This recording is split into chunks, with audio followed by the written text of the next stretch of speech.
Hey everybody, it's Allie coming at you today with an all-audio version of our Y&R chat for Sunday, December 29th, 2013. I messed up and completely miscalculated how much time it was going to take me to watch Y&R this week. I don't remember ever in any Christmas week year in the past that they've done 5 shows. I completely banked and planned around 3 or 4 shows this week, and that didn't end up happening. There was 5 shows this week. Am I the only one that was kind of shocked about that? I mean, usually on Christmas or Thanksgiving or whatever, they at least run a classic episode. So anyway, it's late. I had to quickly cram in the final episode. I was behind 2 episodes at the same time when I usually record Y&R chat, so I'm way behind, and recording the audio version is just a lot quicker. I apologize, but stick with me because there were some really good moments this week. I know those of you that watch the video probably really enjoy seeing my weird faces, which you won't have this week, but there definitely have been some highlights. I watched the last 2 episodes really quickly, but I think I've got everything. Forgive me if I don't touch on every single point this week, but I am definitely going to hit the highlights. Usually Christmas week and Thanksgiving week episodes are kind of slow, and it did have a slow build this week, but it ramped up eventually, and we got some movement on some pretty fundamental parts of the stories. But I want to start out just enjoying the Christmas motif in Genoa City. I loved being in Nikki and Victor's living room at the ranch on Christmas morning. They had this Christmas tree decorated absolutely beautiful. The mantle was decorated with greenery and ribbons and lights, and there was a fire in the fireplace. It just felt so cozy. Those are little touches that I'm sure the set designers come up with that I think really makes you feel at home, makes you feel like you're there with them. I really probably wouldn't have wanted to be there when Nikki breaks the news to Victor that she's gone against his wishes and she's included Dylan in her will. There's nothing he can do about it, and he is just about ready to pitch a fit when Dylan shows up at the front door, and Nikki is immediately thinking this is a Christmas miracle. Dylan has said multiple times he doesn't want to have anything to do with her, but here he is showing up, and Victor begrudgingly allows them to have a moment alone together, and Dylan is wanting to tell her that he's put off by the fact that she's put him in the will. He explains that he doesn't want anything from her. He's not trying to get at her money or anything else. So he delivers this message, and they start to chit-chat back and forth, and Nikki does explain to him that she would like to give him her family medical history. That's what started out this whole search for her son. When she realized that she had MS, she wanted to, potentially tell this child she had out there that they were at risk. Although she talks to Dylan a little bit about her MS and then says it only slightly elevates his risk of getting it. So maybe it wasn't that dire in the first place, but it did. That was what kickstarted this whole thing into action. And he was very good toward her. He's been bitter for the most part, but as she talked about her illness, he was, I think, melting a little bit. Nikki is the kind of person that wants to say everything is okay even if it isn't, and there was a nice little moment where he calls her out on that. He calls her out on putting a positive spin on an otherwise bad thing, and it ended up connecting them for just a brief moment. What Dylan really wants to know about, though, is not his family medical history. He wants to know about his father. And at this point, it seems like Dylan knows more than she does. As soon as Dylan started inquiring, Nikki said, I don't know anything about him. He's probably dead. And Dylan reveals that he's not dead. There is no death certificate for him. So he is still mysteriously out there. And I am really looking forward to having this crazy former cult leader come onto the show, Ian Ward. Oh, that's going to be so good. I don't know when that'll air. I'm sort of guessing maybe mid to late January, but that is something to look forward to. It should be sickeningly twisted and interesting. Oh, well, while Nikki's with Dylan, Victor goes to Paul for answers, and he's in Paul's office really kind of bullying him, as Victor is often to do. He says he's mad at Paul for helping her find her long-lost son, but at the same time, he's mad at Paul for not helping her all of those years ago. It really, I think, showed how Victor doesn't know how he feels. He doesn't know how to process this information. Flash forward to the gift-giving exchange with Nikki and Victor sitting there on the floor, I guess, next to their Christmas tree, exchanging presents, and Victor gives her a surprise Christmas trip to Tahiti. A romantic vacation is her Christmas present, which I would enjoy. It seemed so relaxing and exotic, and Nikki just looked at it, kind of closed the brochure booklet he had given her, and she says she doesn't want to go because she doesn't want to be so far away from Dylan, and furthermore, she thinks that Victor came up with this present as a way to get her away from Dylan, which is probably true. But she didn't seem to appreciate that, and as soon as Victor said, or as soon as it was revealed that Victor was giving her a vacation for Christmas, I thought, well, here's a vacation they'll never take together. Victor's given her countless vacations that they've never taken. He did have a backup plan, though. He gives her real present, which is first edition music sheets, and she takes them and she plays them on the piano beautifully. I didn't see a hint of her MS being a barrier for her. So that was a lovely moment. In exchange, Nikki's present to Victor was a pair of riding boots. I mean, that's all fine and good, but in my heart, I just kept thinking, what would be a wonderful present for Victor would have been if she went in and revised his will.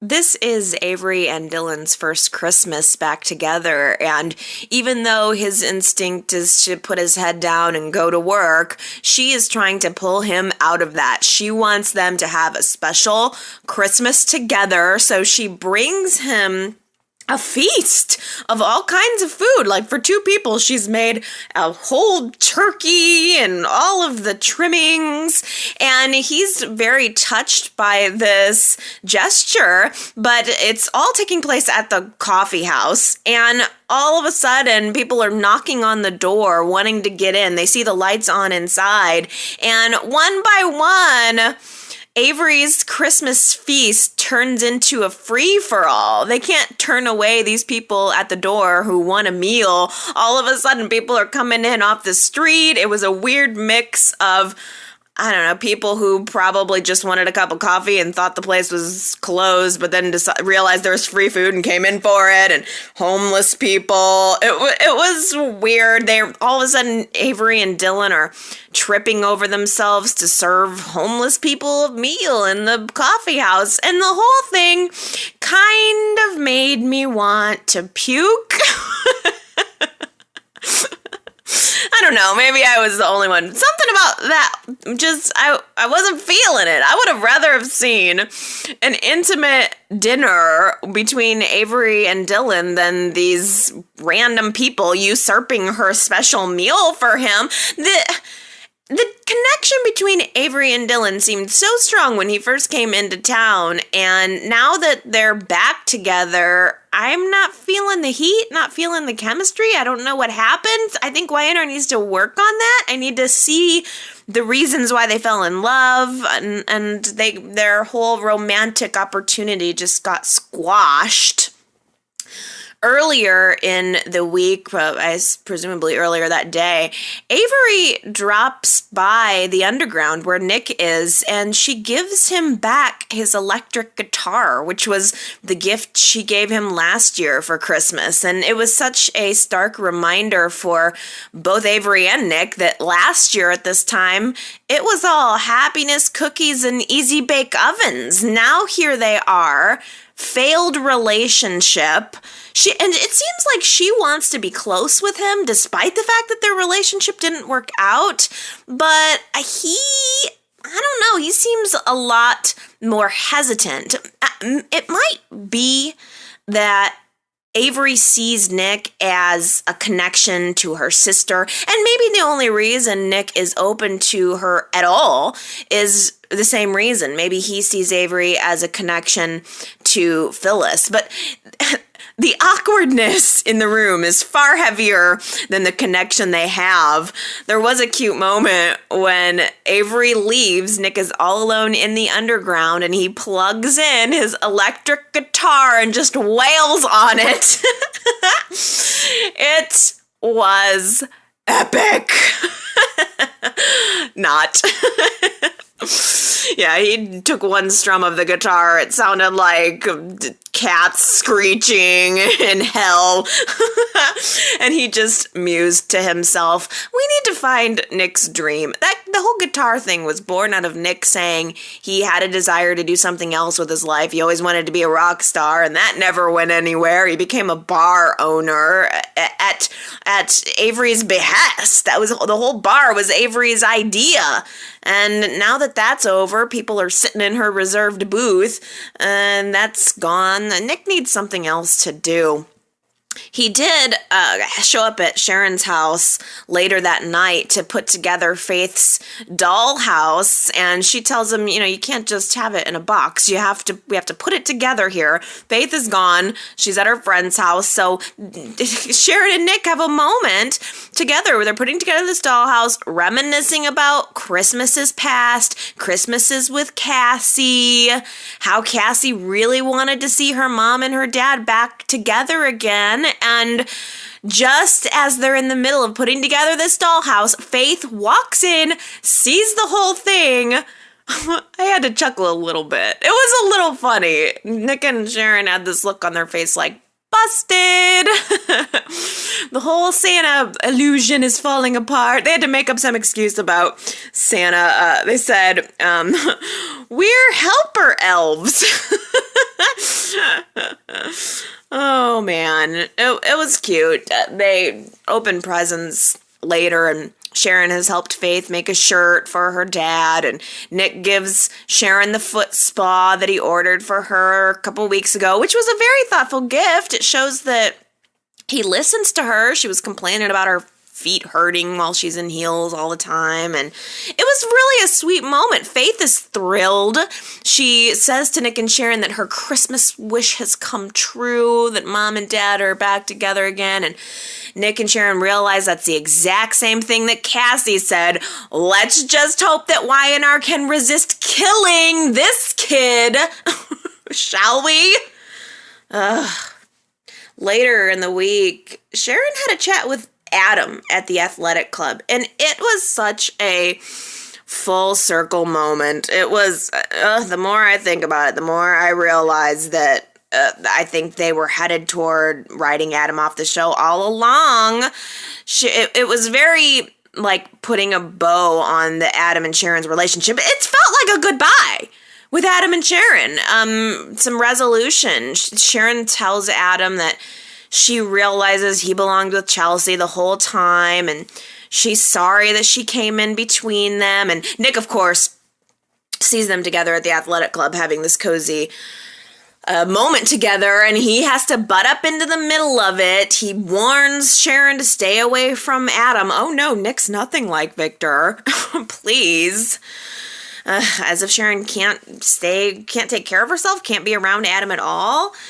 They both insist to Nick there's nothing going on between them, and as soon as Nick steps away, Sharon warns Adam not to screw his relationship up this time. Then Sharon goes back home, and she's sitting on the couch with Nick, and they almost kiss again. I tell you, I would so much more enjoy this relationship and the journey that Nick and Sharon are having back toward one another if there weren't this huge, exhausting lie between them.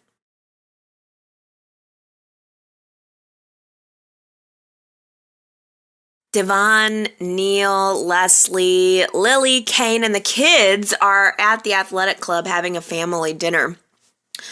The kids, Charlie and Maddie, are running around being kids, being loud and crazy and joyful. And was it me, or did Leslie look like she wanted to make those kids disappear?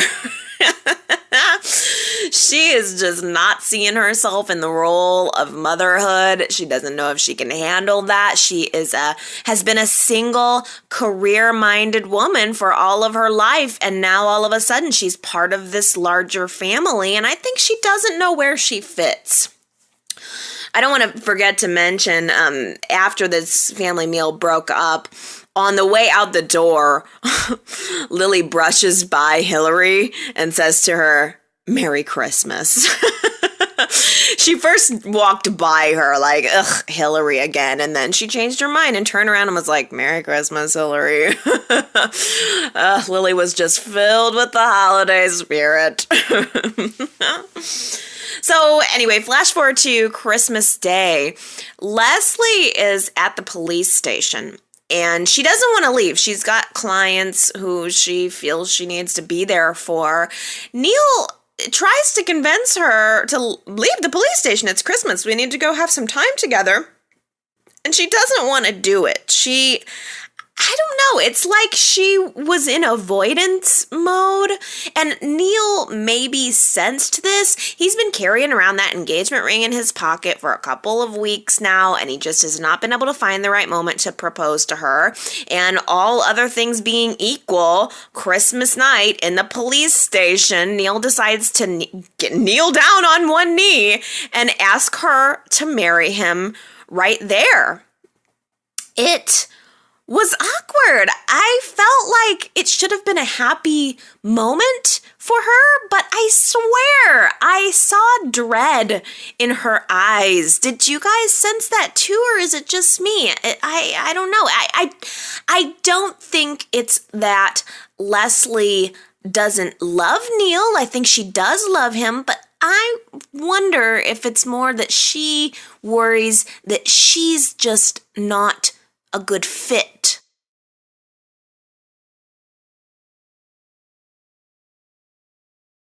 Abby and Tyler have a do-over Los Angeles trip. It was kind of nice. It started out there in this nice outdoor restaurant. I mean, it was good to see some outdoor scenes. It felt good to feel the breeze blowing through their hair. It's about time.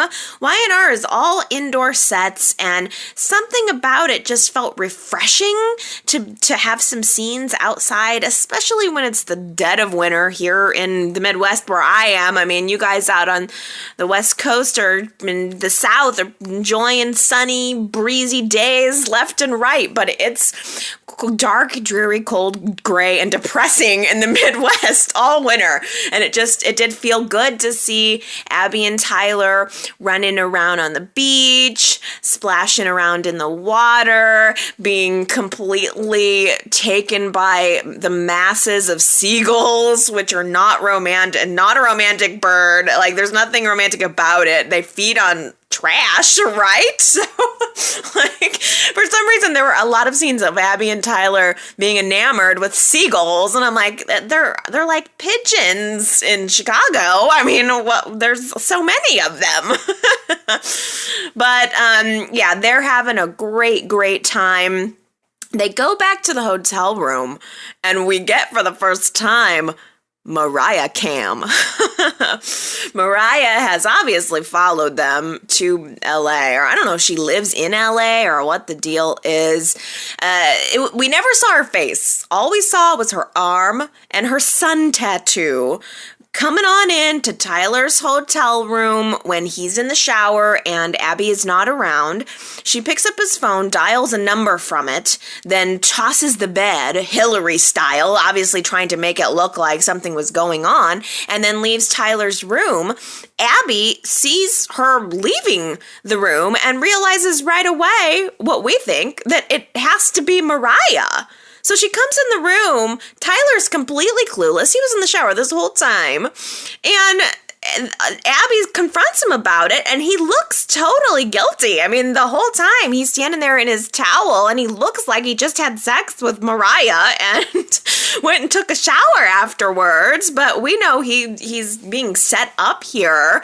Abby flips out. It's really unattractive. Her paranoia and insecurity about this woman is really unattractive. It has made me see her in a different way. I think when she first came on, Abby didn't have that sense of vulnerability, and I'm getting that more from her now, where she does feel paranoid. She says, I don't have to deal with this. There are a million guys that would like to have me. If you don't want to be with me, just tell me. And Tyler talks her down from the ledge for the 100th time already. It seems excessively needy and clingy, if not for the fact that we now know Mariah is trying to cause some problems in this relationship.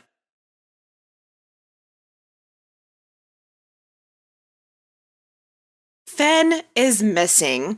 Paul is grilling Summer in his office, trying to threaten her, throw her in jail if she doesn't say where Fenn has run off to. There's a warrant out for his arrest. It's for his own good that he comes back. Tell me everything that you know. He is forced to let her go, and he dismisses her. She ends up going to see Michael and Lauren. They get a hold of her, and it was pretty much the same thing. Michael and Lauren are doing this good cop, bad cop thing. Lauren is pleading desperately for Summer to tell them anything she knows about where Fenn might be, whereas Michael is a little more calm. He's guaranteeing that Summer will not get in trouble. They'll protect her no matter what. Just tell everything she knows. Summer wants to be a good friend. She's under intense pressure by everyone to give Fenn up. And sometimes being a good friend means that you have to look out for that friend's best interest, even if that means telling on him. So Summer lures Fenn back to town. She calls him on his cell phone and says that Michael is back in jail for Carmine's murder, and he comes back into town under that presumption. And they catch him at the police station. He's been trapped like an animal, lured in like the mouse that he is, lured in by a piece of cheese. And he feels supremely betrayed by Summer. The look that he's giving her is as emo can be. I don't know if he'll ever forgive her for this, but how bad is your life, Fenn, really? Christine is able to wave her magic wand and get him on house arrest so that he can spend Christmas with his family. How bad is that?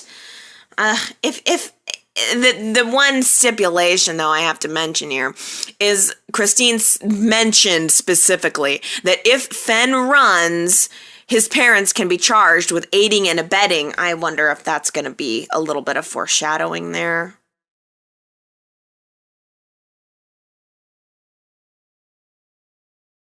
Oh, Lord have mercy, the greatest moment of the entire week.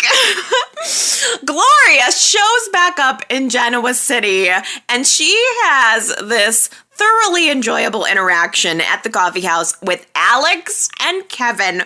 Gloria gets up in Alex's face, wanting answers about Delia's death, about Carmine's murder. Finally, I just felt like Gloria is just the person to get to the bottom of this. And, her glorious interaction with Alex totally captured me for the week. It was the greatest moment. Her personality is, it's such a bright light in the darkness, it feels. Gloria just reams Alex for putting an ankle bracelet on Fenn, and do you know what that would do to his sensitive skin? That is so good.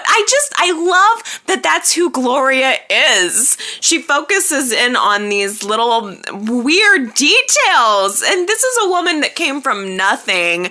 And when John married her, it's like she took to the silver spoon so easily. And that always annoyed me about her at the time. But now it's at the right level. It's comedic in the right way. I love seeing her. I want to see more of her. And that interaction between her and Alex, like she is the opposite of what he is. He's Mr. Street Smart cop, and she is this upper class dame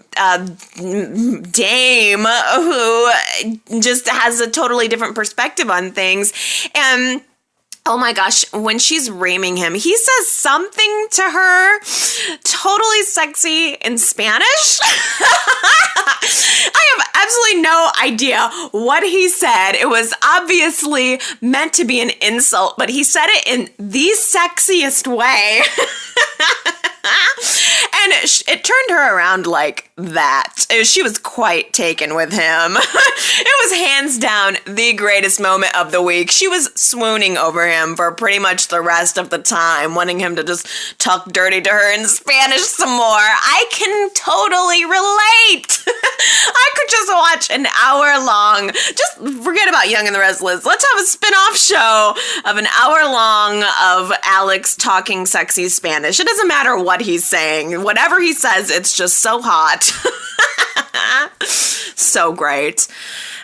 Afterwards, Chloe comes in and Alex is gone. Chloe comes in and Gloria sees how very there for Chloe Kevin has been through everything. And, Gloria seemed to be pushing for Chloe and Kevin to get back together again. I wasn't feeling them before Delia's death, and I'm not feeling them now. I would love to see Chloe have some fun with Alex. He's got a great personality. They would complement each other so well. At this point, I'd rather see Kevin and Alex together than Kevin and Chloe. It just doesn't work. Kevin and Chloe, it feels like there's no chemistry whatsoever. I just cannot pick up on it. But okay. Oh my gosh, you guys. The greatest twist moment of the week. Courtney is in the park with Noah, and they're trying to work on their relationship. There's this element of secrecy that's surrounding her. Summer knows it, Noah knows it, and Noah's questioning her about it, and Courtney finally reveals that she has a mother, a father, and a sister, just when she's getting another text message from Zack. So either she's lying or Zack is not her brother. Noah questions her about who the heck Zack is. She, again, dodges. All she does is dodge. Noah leaves. And we see Courtney look up. We see a shot of her face. And she just says, "Hi, Zack." And the camera pans over. And it's Alex. I cannot believe it, okay? My jaw dropped to the floor. I cannot believe it. What does that mean? What the heck does that mean? So, okay, I haven't even had a chance to think about this. Like, what is it? Does it mean that Alex is a dirty cop? Because Adriana was telling us that all along. Does it mean that he's somehow involved in the drugs?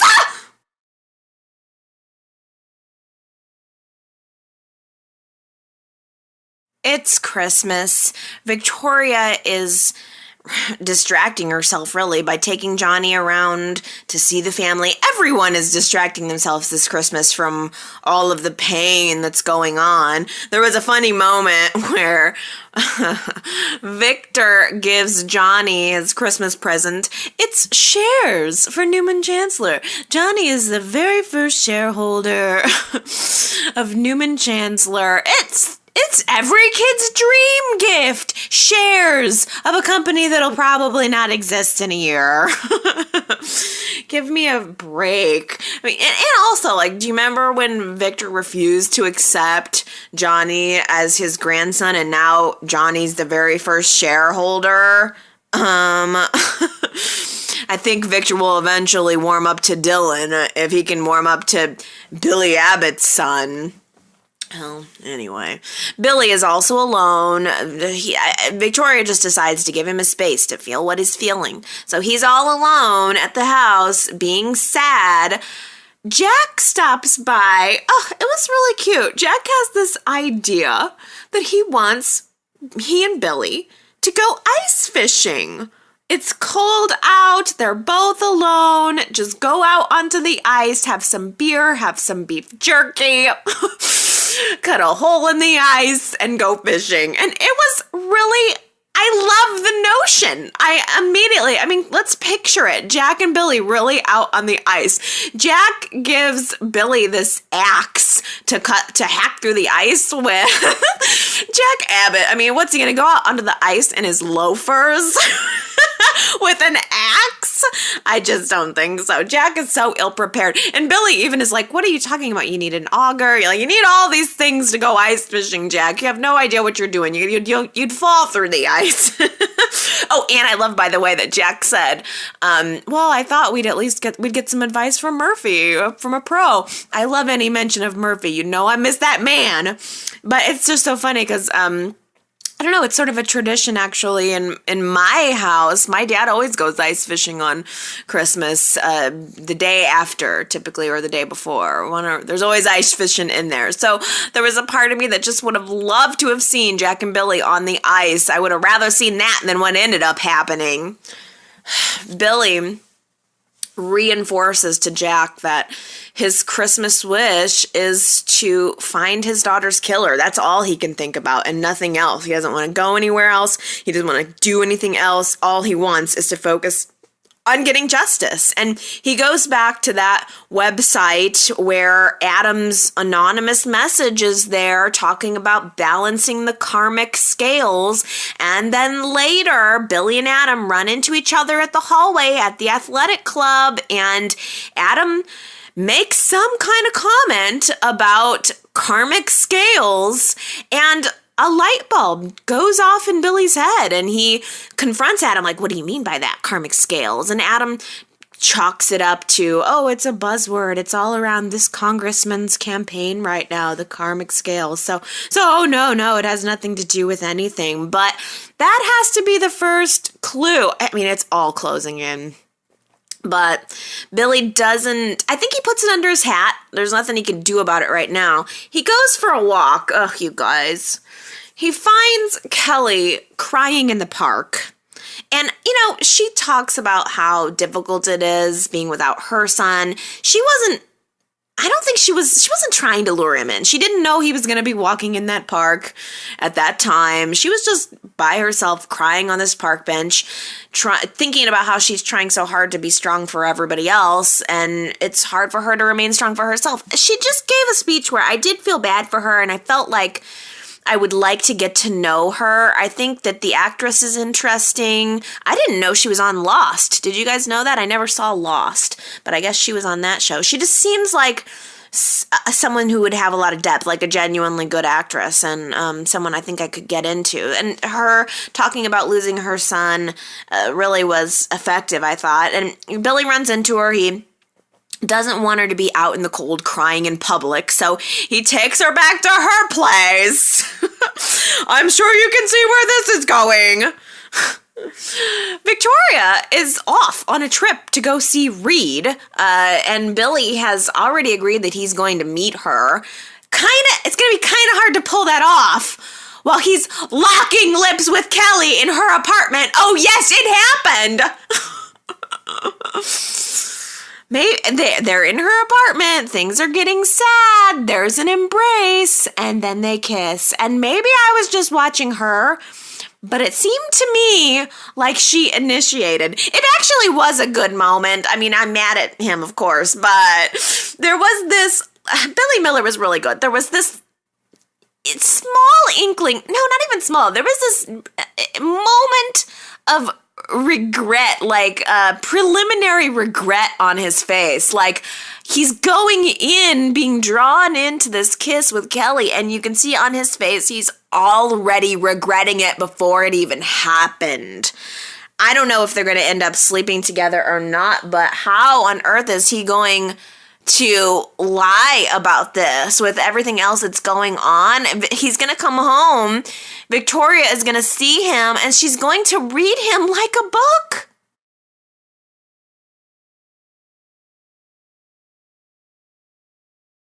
This is Chloe's first Christmas without her daughter, and she goes to see Chelsea and Connor. Chloe feels like Connor is her touchstone to Delia. It's the one tangible thing that she has left, one living thing that she has left as a reminder of her daughter. And it's very awkward her being there with Adam. Adam is hostile toward Chloe, and it's not that it's even about Chloe. It's, I think, Adam's own guilt, really. And Chloe confronts him and says, you know, I would think you would be nice to me. I gave your son the greatest gift ever, the gift of sight, and you're still acting like this toward me? But it's obvious there's something more going on with Adam. Chelsea is eternally grateful toward Chloe. She wants Chloe to be in Connor's life and wants Adam to just deal with it. Chelsea will never stop being grateful for the sacrifice that Delia made for her son. And so Chelsea comes up with the idea after Chloe leaves that she wants Chloe to be Connor's godmother, and she offers this suggestion to Adam, and he accepts. It's probably the last thing that he wants, but he agrees. Now, after Chloe leaves Chelsea's apartment, she goes to the coffee house, and she has that meeting with Gloria and Kevin, and Gloria takes a peek, and only Gloria could reach into someone else's bag and then question them about what's inside. But Gloria pulls out a onesie that she sees sticking out of Chloe's bag and questions her about it. It's Connor's. So, I didn't see Chloe put that in her bag. It's entirely possible that it happened on screen and I didn't see it. But, Chloe put Connor's onesie in her bag?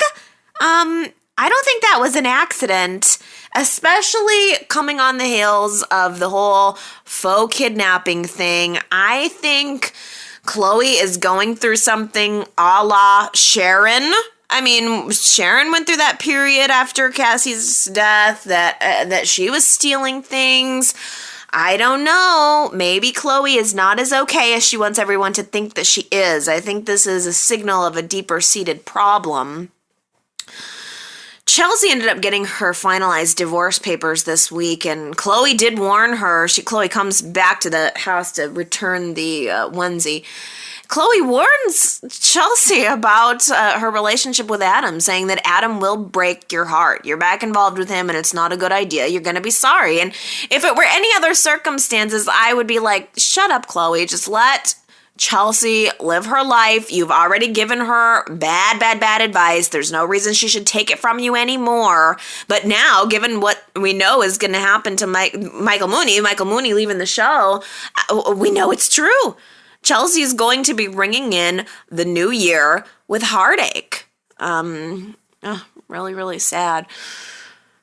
Adam and Victor had a particularly vicious run-in at the athletic club this week. Adam declares publicly he doesn't want to have anything to do with Victor, doesn't want him in his son's life, nothing to do with him. They have an endless well of disdain for each other. And then later, at the very end of Friday's show, Victor gets a folder on his desk that was conveniently lost in Noah's things. Noah's left him a folder with a note on it that says, "Oh, sorry, this is yours. It must have gotten mixed up in my things." And inside of it, we all know what it is. It's the report from the private investigator that shows Adam is the owner of the matching license plate of the black SUV.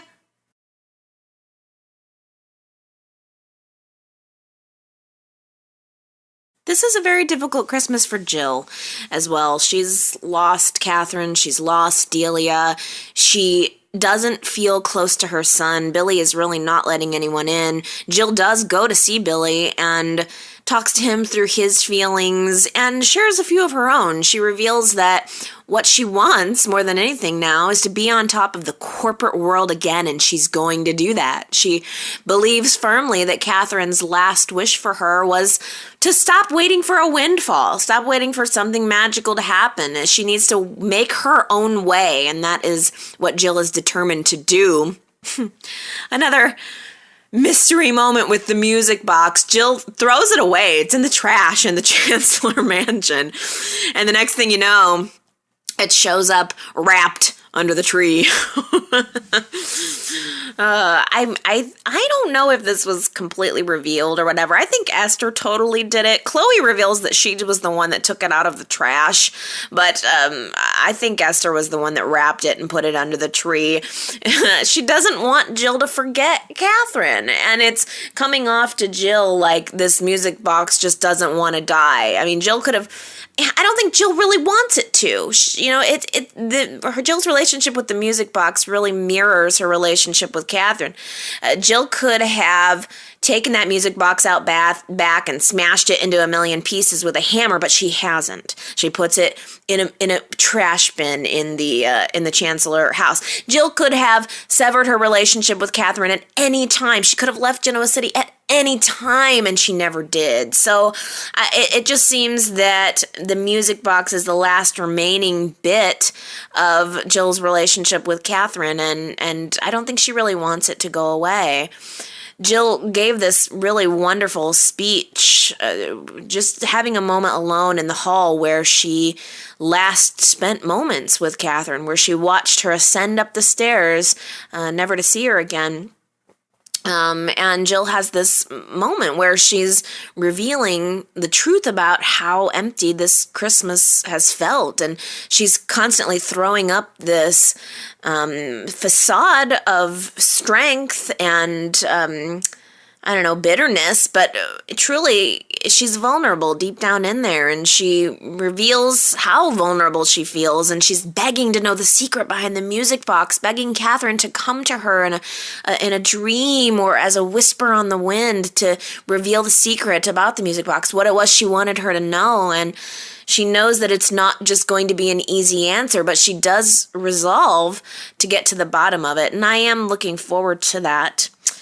The next day, she's all up in arms, sees the newspaper and gets all up in arms about Devon's negative press attention. How could Katherine leave him all of this money, her fortune, everything Katherine had amassed, her legacy, leave it to Devon, and then he's off in Las Vegas trashing a hotel room, and that's really not the case. That's not what happened. Devon does come by and tell Jill that it was a case of stolen identity, and he had a moment earlier in the week with Hillary where Hillary tells Devon again that Mason is the bad guy. Mason is the one who decided who's doing all of this. And Devon has been told this before. This is not the first time Hillary has tried to warn him, and for some reason it finally clicks with him, because there's this really wonderful moment in the hallway at the athletic club where Devon and Mason come face to face, and Devon pretends that everything is fine, asks if they want to go have a sparring match in the gym, and Mason agrees, and Devon just gives Mason a big old gut punch. Yeah!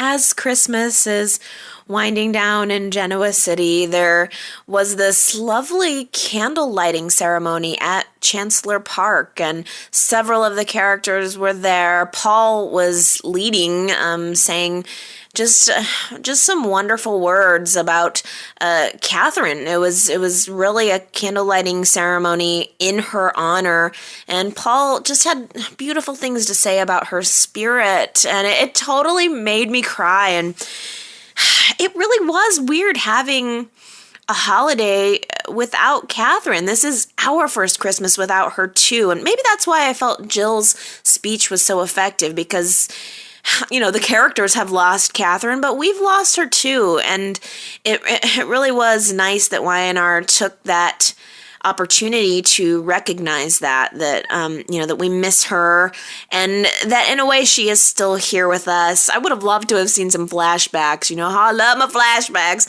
I would have loved to have just seen her face, but mentioning her was good enough, and she was really on my mind throughout that episode. And all of the characters, or not all, but quite a few of the characters were there in the park taking part in the ceremony, and it seemed like everybody took a little something from it, whether it be hope or faith or peace or even just a little bit of comfort. And that's certainly what it did for me. I hope that's what it did for you all as well.